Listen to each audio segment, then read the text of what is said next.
आदाब, welcome. Math के सहाय लक्ष्य अकेडमी के ऑनलाइन प्लेटफॉर्म लक्ष्य मंत्रा पे आप सभी का स्वागत करता हूं। आशा है आप सभी अच्छे होंगे और उम्मीद है लक्ष्य की ओर अग्रसित होंगे। बात करंट अफेयर्स की करनी है। जून मंत्रा का दूसरा पार्ट लेके आपके सामने प्रस्तुत हूं। यह जून का अंतिम पार्ट होगा। इसके बाद जल्दी ही हमारी मुलाकात जुलाई और अगस्त के वीडियोज में भी होगी। बात करंट अफेयर्स की करनी है तो जून का सेकंड पार्ट शुरू करते हैं। आज का सुविचार देखते हैं। आज का सुविचार बहुत शानदार है आपके लिए। शायद हाथों की लकीरें, जी हाँ, शायद हाथों की लकीरें मंजिल तक ना पहुंचाएं, मगर आपकी मेहनत जरूर आपका साथ निभाएगी। और हम देखते आए हैं, सुनते आए हैं कि सफलता की जो कुंजी होती है वो परिश्रम होती है, मेहनत होती है, वही आपको आपकी मंजिल तक पहुंचाती है। तो लगे रहिए, डटे रहिए, जब तक आपको मंजिल ना मिल जाए। देख के, जी हां, अर्जुन की तरह केवल मछली की आंख देखनी है आपको। अपना मंजिल ध्यान रखना है, सिलेक्शन ध्यान रखना है, चयन ध्यान रखना है। चलिए शुरुआत करेंगे आज की वीडियो की। पहला प्रश्न है आपके लिए। हाल ही में इटली के 9वें कैटोलिटा शतरंज महोत्सव के दौरान भारत के 74वें ग्रैंड मास्टर कौन बने? ग्रैंड मास्टर एक शब्द है जो शतरंज में खेला यूज होता है। शतरंज बहुत पुराना खेल है और इसका जो ऐसा खिलाड़ी जो 2500 येलो पॉइंट, जी हाँ, 2500 से ज्यादा येलो पॉइंट कीन कर लेता है, वह ग्रैंड मास्टर बनता है। भारत का पहला ग्रैंड मास्टर विश्वनाथन आनंद बने थे 1988 में। और वर्तमान में 75वें ग्रैंड मास्टर पे हम पहुंच गए हैं, सॉरी, वहां पहुंच गए हैं। और यहाँ पे हम 74वें की बात कर रहे हैं। 74वां ग्रैंड मास्टर आपके बने हैं राहुल श्रीवास्तव। जी हाँ, तो सही उत्तर होगा राहुल श्रीवास्तव। तो ध्यान रखिएगा, Rahul Srivastava is the right answer. कौन है ये? तो ये 74वें ग्रैंड मास्टर बनाए गए थे कैटोलिका शतरंज महोत्सव, जो कि इटली में होता है, और ये 9वां संस्करण था इसका। इसमें यह 74वें, इन्होंने बीच गेम में ही इन्होंने 2500 यूरो पॉइंट से ज्यादा गेन कर लिया और ये ग्रैंड मास्टर बनाए गए। शतरंज का खेल जो है 20 जुलाई को मनाते हैं विश्व शतरंज दिवस। इसकी परंपरा 1966 से शुरू हुई थी और लुसाने स्विट्जरलैंड में हमारा अंतर्राष्ट्रीय शतरंज संघ का मुख्यालय है लुसाने स्विट्जरलैंड में, जिसकी स्थापना 1924 में हुई। बात करेंगे विश्व, अगला क्वेश्चन की, विश्व शरणार्थी दिवस 2022 का विषय क्या है, जिसे संयुक्त राष्ट्र द्वारा 20 जून 2022 को दुनिया भर में मनाया गया था? ऑप्शन आपके सामने है। Together heal, learn and shine, global compact on refugees, the right to seek safety, every action counts. है ना? शरणार्थियों की बात हो रही है। ऐसे लोग जो आपके यहाँ शरण ले रहे हैं, उनको निश्चित रूप से उनका दिवस जो मनाते हैं संयुक्त राष्ट्र के द्वारा, जो उनका दिवस घोषित है हुआ है 20 जून। 20 जून को हम प्रतिवर्ष 20 जून को हम प्रतिवर्ष विश्व शरणार्थी दिवस मनाते हैं। और इस बार का जो थीम था वो था together we heal, learn and sign.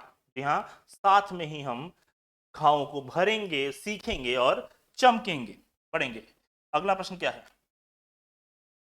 वर्ष 2021 के लिए शिक्षा में सूचना और संचार प्रौद्योगिकी आईसीटी, इंफॉर्मेशन कम्युनिकेशन टेक्नोलॉजी के उपयोग के लिए एनसीईआरटी की निम्नलिखित में से किस घटक इकाई को यूनेस्को किंग हमद बिन ईसा अल खलीफा पुरस्कार से सम्मानित किया गया था? मैं आपको बता दूं, एनसीईआरटी के ऑप्शन आपके सामने, पंडित सुंदरलाल शर्मा केंद्रीय व्यावसायिक शिक्षा संस्थान, केंद्रीय शैक्षणिक प्रौद्योगिकी संस्थान, राष्ट्रीय शिक्षा संस्थान, दूसरा और तीसरा दोनों। देखिएगा, देखिएगा, आपको यहाँ पे कई फैक्ट्स निकल के आएंगे। देखिएगा, है ICT, information communication technology, NCERT का घटक है और उस इकाई को यह सम्मान दिया गया।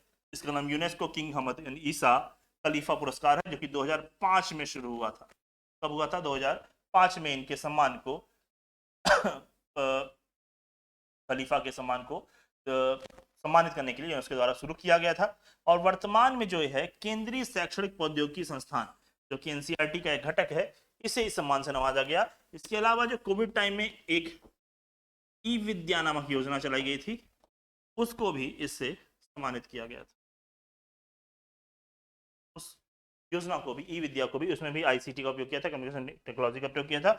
और आईसीटी का प्रयोग कर हमने कई बार किया था, ऑन एयर भी किया था और इंटरनेट से भी किया था। और उसके बाद हम दूरदर्शन या फिर बहुत सारे ऐसे चैनल थे जिन पे बच्चों को पढ़ाया जा रहा था कोविड के टाइम, क्योंकि उस टाइम विद्यालय बंद थे, तो उनकी शिक्षा का माध्यम यही सब बने थे। और उस योजना का ही नाम था ई विद्या। तो ई विद्या को और केंद्रीय शैक्षणिक प्रौद्योगिकी संस्थान को यूनेस्को किंग हमद बिन ईसा अल खलीफा पुरस्कार से सम्मानित किया गया।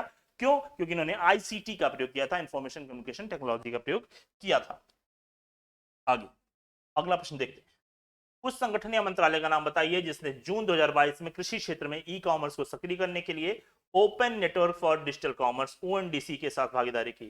कृषि एवं किसान कल्याण मंत्रालय, राष्ट्रीय कृषि एवं ग्रामीण विकास मंत्रालय, बैंक, आईसीआर भारतीय कृषि अनुसंधान संस्थान, भारतीय कृषि अनुसंधान परिषद, जी हाँ नाबार्ड का सही आंसर हो जाएगा नाबार्ड, राष्ट्रीय कृषि ग्रामीण विकास बैंक। स्थापना होती है 12 जुलाई 1982 को शिवरमन समिति की सिफारिश पर। ठीक है, तो नाबार्ड के द्वारा ओएनडीसी के साथ साझेदारी की गई। क्यों? कृषि क्षेत्र के जो लोग हैं, जो उत्पाद कृषि क्षेत्र के हैं, उनको ओपन ई कॉमर्स कंपनियों में सक्रिय करने के लिए, है ना। क्या है?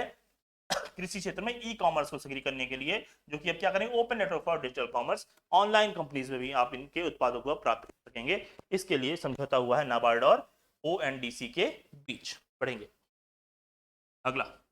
बिना समय का, देखिए समय बहुत कम है, समय पल पल कम है, और हर समय का यूटिलाइज करना है, यूज करना है आपको, तो एकदम परफेक्ट तरीके से पॉइंट पॉइंट सेकंडों सेकंडों का यूज करना है। चलिए बढ़ेंगे। Sky tracks world airport award 2022 के संबंध में निम्नलिखित में से कौन गलत है? ध्यान देना है, यहां पे हमको पता करना है गलत है, गलत है पता करना है। चलिए देखते हैं।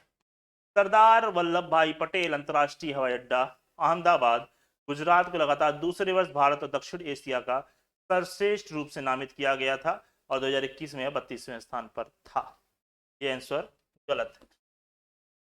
कतर के हमद अंतर्राष्ट्रीय हवाई अड्डे को दूसरे वर्ष के लिए विश्व का सर्वश्रेष्ठ हवाई अड्डा नामित किया गया है और इसे टोक्यो हेनोडा हवाई अड्डा जापान का स्थान, इसके बाद टोक्यो हेनोडा का स्थान, एकदम सही बात है। ये विश्व का सर्वश्रेष्ठ हवाई अड्डा घोषित किया गया है हमद हवाई अड्डा, जो कि कतर में स्थित है, और दूसरे स्थान पे आपका हनेडा है जापान का।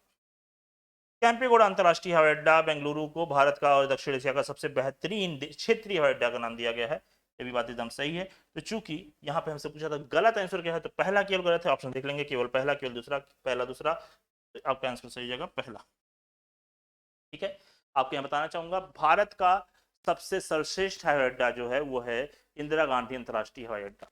भारत का और दक्षिण एशिया का सर्वश्रेष्ठ क्षेत्रीय हवाई अड्डा जो है वो कैंपेगौड़ा हवाई अड्डा बेंगलुरु स्थित है।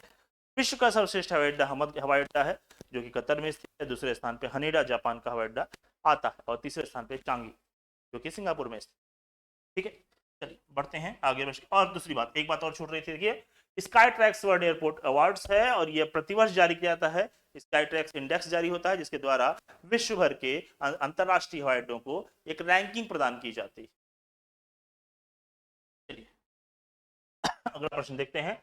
उस देश का नाम बताइए जिसने जून 2022 में संघाई सहयोग संगठन की सीमा सेवाओं को प्रमुख रूप से 8वीं बैठक की मेजबानी की। तो आपको बता दूं मैं, यहाँ पे एकदम साफ साफ है, सीमा सेवाओं की बात की गई है और सीमा सेवाओं में प्रमुखों की बात की गई है। उसकी 8वीं बैठक जो हुई थी वो दिल्ली में हुई थी, तो इसका सही आंसर क्या हो जाएगा? भारत हो जाएगा। ठीक है, उज्बेकिस्तान, रशिया, कजाकिस्तान और किर्गिस्तान के साथ इसकी शुरुआत होती है, बाद में उज्बेकिस्तान जुड़ता है और अब अंतिम में भारत और पाकिस्तान जुड़ गए। कुल 8 सदस्य देश हैं इसके। 15 जून 2001 को इसकी स्थापना होती है और इसका मुख्यालय जो है वो संघाई में स्थित है। इसी नाते इसका नाम भी है संघाई कॉर्पोरेशन ऑर्गेनाइजेशन या संघाई सहयोग संगठन। एक प्रकार का सहयोग संगठन है, सीमा सहयोग सेवा सहयोग संगठन है, राजनीतिक और आर्थिक सहयोग संगठन भी है। चलिए अगला अगला प्रश्न देखते हैं। निम्नलिखित में से कौन सा देश संयुक्त रूप से फीफा विश्व कप 2026 की मेजबानी करेगा? संयुक्त राज्य अमेरिका, कनाडा, मैक्सिको, सभी 1 2 3। भाई एकदम सही आंसर है। पहला और दूसरा और तीसरा तीनों मुख्य रूप से आपको जानना चाहिए। 2022 का जो फीफा वर्ल्ड कप है वो कहाँ हो रहा है? तो कतर में हो रहा है, और 2026 4 वर्षों बाद फिर जब दोबारा होगा तो ये कनाडा, मैक्सिको और संयुक्त राज्य अमेरिका के संयुक्त रूप से किया जाएगा। तो इसका सही आंसर है पहला, दूसरा और तीसरा। आइए अगला। जून 2022 में किस हवाई अड्डे ने चेक इन लगेज को ट्रैक करने के लिए, जो हम हवाई अड्डों पर ले जाते हैं ना, हवाई अड्डों पर जो सामान हम ले जाते हैं उनको चेक करने के लिए कि भाई क्या है लगेज में, ऐसा कोई सामान तो नहीं जो नुकसानदेह हो सकता है फ्लाइट में आने वाले यात्रियों के लिए, फ्लाइट के लिए, तो उसको चेक करने के लिए, चेक इन लगेज को ट्रैक करने के लिए रेडियो फ्रीक्वेंसी आइडेंटिफिकेशन RFID सक्षम टैग पेश किया। मतलब सक्षम टैग पेश किया है, जो क्या है जो रेडियो फ्रीक्वेंसी आइडेंटिफिकेशन की व्यवस्था देता है। लाल बहादुर शास्त्री अंतर्राष्ट्रीय हवाई अड्डा बनारस, छत्रपति शिवाजी महाराज अंतर्राष्ट्रीय हवाई अड्डा मुंबई, कैंपेगौड़ा अंतर्राष्ट्रीय हवाई अड्डा बेंगलुरु, इंदिरा गांधी अंतर्राष्ट्रीय हवाई अड्डा दिल्ली। तो एकदम सही आंसर क्या है? इंदिरा गांधी अंतर्राष्ट्रीय हवाई अड्डा दिल्ली। ये ऐसा अंतर्राष्ट्रीय हवाई अड्डा है जहां पर पहली बार भारत ने सक्षम ट्रैक को पेश किया है, जिसमें रेडियो फ्रिक्वेंसी आइडेंटिफिकेशन की व्यवस्था है, जो कि चेक इन लगेज को ट्रैक कर सकती है। अगला प्रश्न, आवास और शहरी मामलों के मंत्रालय सॉरी आवास और शहरी मामलों के मंत्रालय द्वारा प्रधानमंत्री आवास योजना शहरी की कौन सी वर्षगांठ बनाई गई? देखिए 2015 में शुरुआत होती है और 2022 तक इसकी शुरू था, और 2015 से 22 चल रहा है। कौन सा वर्ष हो जाएगा आप काउंट कर सकते हैं। जी हाँ, एकदम सही है, 7वां वर्ष मनाया गया है और 7वां वर्ष यहाँ पे है। प्रधानमंत्री शहरी आवास योजना के अंतर्गत जो शहर में लोग हैं जिनके पास जमीनें हैं और घर नहीं है, गरीब हैं, वंचित हैं, उनको घर मुहैया कराने के लिए, पक्का घर बनाने के लिए योजना को शुरू किया गया था 2015 में आवास और शहरी मामलों के मंत्रालय द्वारा। तो प्रधानमंत्री शहरी आवास योजना का ये 7वां वर्षगांठ मनाया गया है। पढ़ेंगे, बहुत तेजी से चल रहा हूं मैं, देखिएगा आपको एकदम एक्सप्लेन भी कर रहा हूं मैं, हर एक क्वेश्चन भी टच कर रहा हूं। और देखिए वर्तमान 20 क्वेश्चन पिछली वीडियो में लिए थे, 20 क्वेश्चन इस वीडियो में ले रहा हूं, और आपको विश्वास दिलाता हूं जून में इससे बाहर कुछ नहीं आना है। क्या जून के छठे छठा ये 40 क्वेश्चन है आपके पास, जिनको आप बहुत आसानी से रख सकते हैं।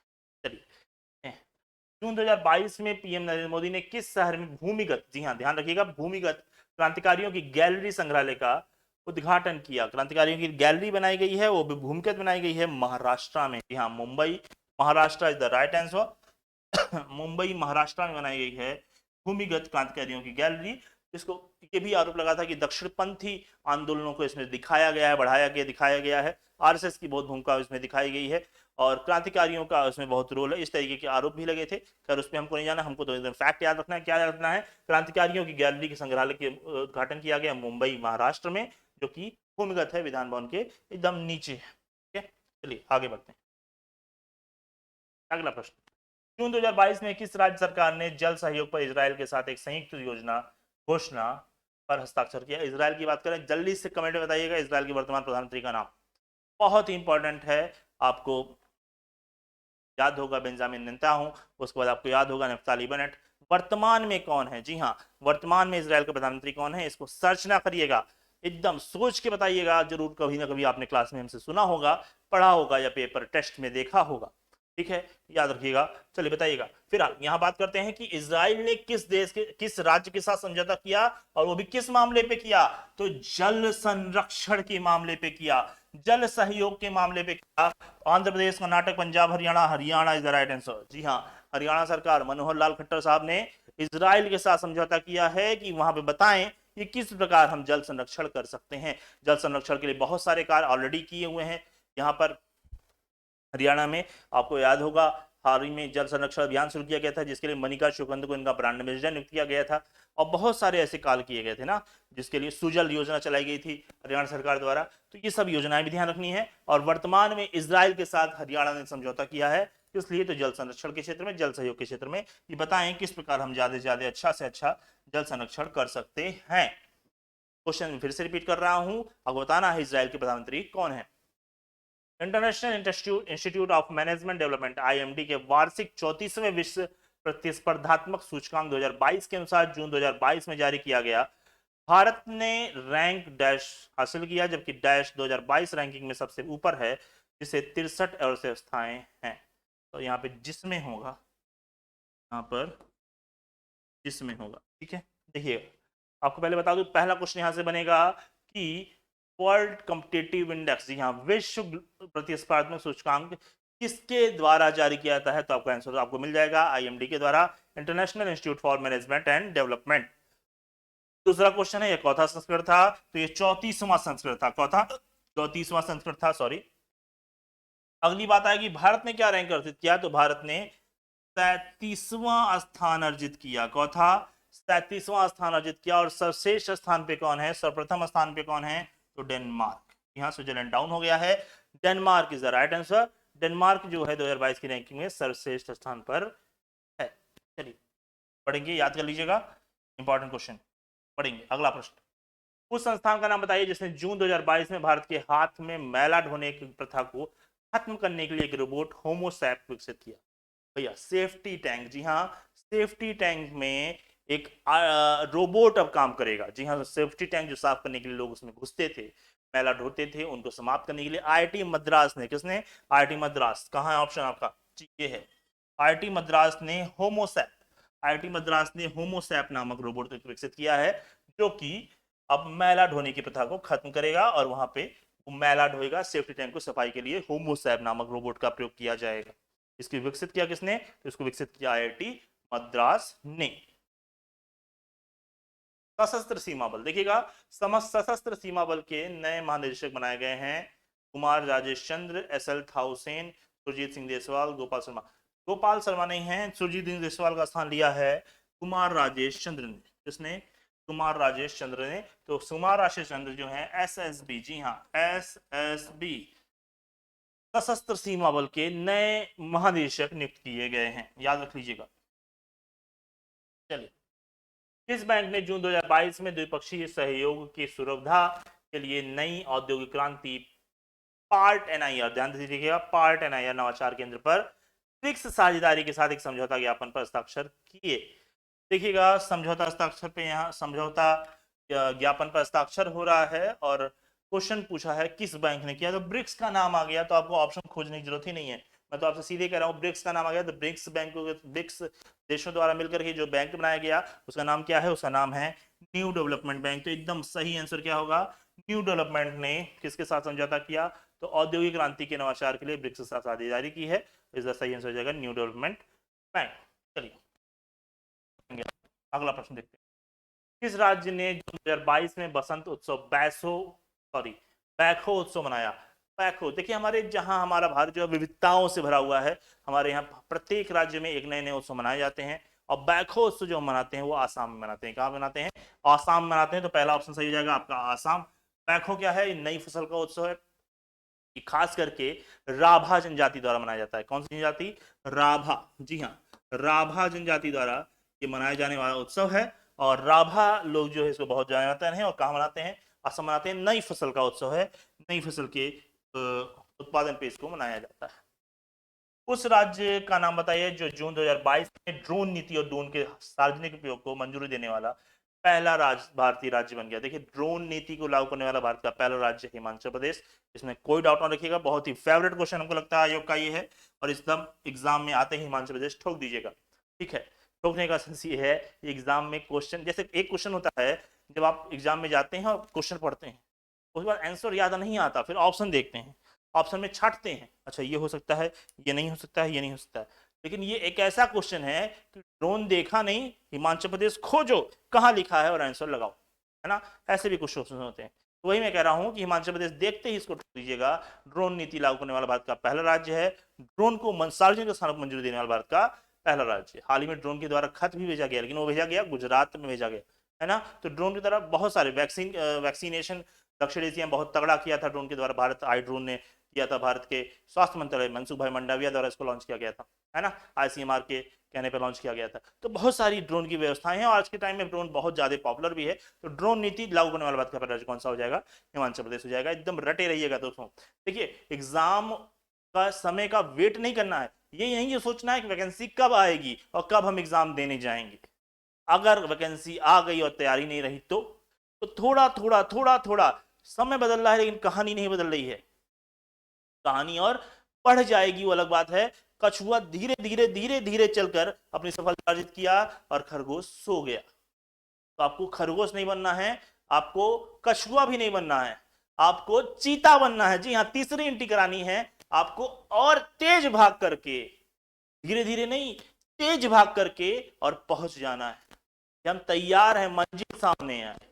ठीक दोस्तों, पढ़ेंगे, अगला प्रश्न की ओर बढ़ते हैं। चलिए, जून 2022 में यूनाइटेड किंगडम ने मिस इंडिया वर्ल्ड वाइड 2022 किसने जीता। एकदम राइट आंसर है, और फेवरेट क्वेश्चन हो सकता है का ये। देखिएगा, खुशी पटेल, जी हाँ खुशी पटेल ने जीता है मिस इंडिया वर्ल्ड वाइड। एकदम रटा हुआ क्वेश्चन है, याद रखिएगा। अगला, टाटा पावर ने सोलर सिस्टम को टाटा पावर सोलर सिस्टम ने जून 2022 में किस शहर में भारत की सबसे बड़ी तैरती सौर ऊर्जा परियोजना की शुरुआत की। जोधपुर राजस्थान, कुर्नूल आंध्र प्रदेश, कायमकुलम केरल और पाटन गुजरात। देखिएगा टाटा सन्स, जी हाँ टाटा एक बड़ी कंपनी है, उसका एक भाग है टाटा पावर का सोलर सिस्टम्स। इन्होंने भारत में पूरी अधिग्रहित है ना, टाटा के द्वारा 100% अधिग्रहित यह सोलर सिस्टम है और इसको इन्होंने लॉन्च किया है, इसको इन्होंने व्यवस्थित किया है, विकसित किया है। कहाँ पे शुरू किया है? तो कायमकुलम, कायमकुलम सॉरी कायमकुलम केरल में लॉन्च किया है। और ये 350 एकड़ में, कितने में? 350 एकड़ में ये फैला हुआ है और लगभग 106, जी हाँ लगभग 101.6 मेगावाट की क्षमता है। ठीक है, याद रखिएगा इसको। चलिए आगे बढ़ते हैं जल्दी से। अगला, जून 2022 में किस राज्य में सरकार ने तीर्थ यात्रियों के लिए काशी यात्रा योजना की शुरुआत की? काशी, जी हाँ भारत के सबसे प्राचीन नगरों में से एक है काशी और भारत की राजधानी भी कहते हैं। कौन सी राजधानी? जी हाँ एकदम सही सुना आपने, भारत की राजधानी भी है काशी। भारत की राजनीतिक राजधानी के रूप में आप दिल्ली को जानते हैं। तो आप क्वेश्चन ये भी आंसर कीजिए, ये भी आप कमेंट में बताइए कि भारत की किस प्रकार की राजधानी मानी जाती है बनारस को। देखेंगे काशी की बात यहाँ की जा रही है। काशी यात्रा की शुरुआत की गई है कर्नाटक में। कहाँ पे?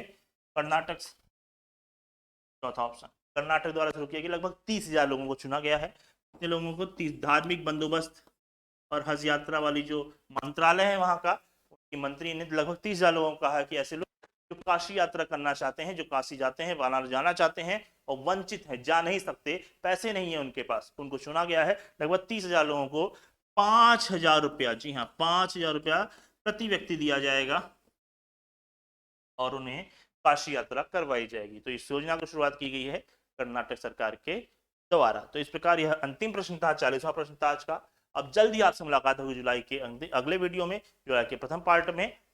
तब तक मेहनत करते रहिए, सफलताएं अर्जित करते रहिए। बहुत बहुत धन्यवाद।